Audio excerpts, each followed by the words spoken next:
Ek hou daarvan om goed te maak wat 'n mens kan help. Hulpmiddels wat jou vingers kan help om meer losser en meer soepelder te wees vir die gitaar. Ek wonder hoeveel van my ou leerlinge onthou nog hierdie dubbelkruisie, of is dit 'n hashtag of 'n hitsmerk?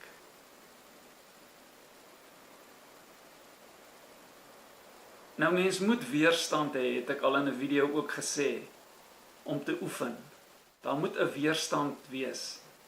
As mens hierdie dubbelkruisie in jou vingers mee rondspeel, dis een van die lekkerste goed om te speel.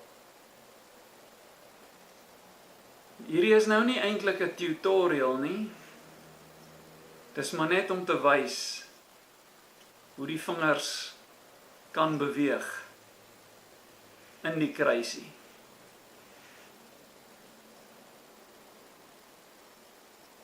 En dit wat jy met die een hand doen, doen jy met die ander hand.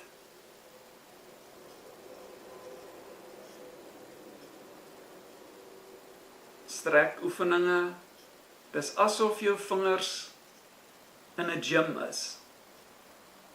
En hy het sy eie klein bewegingkies wat elke vinger kan doen.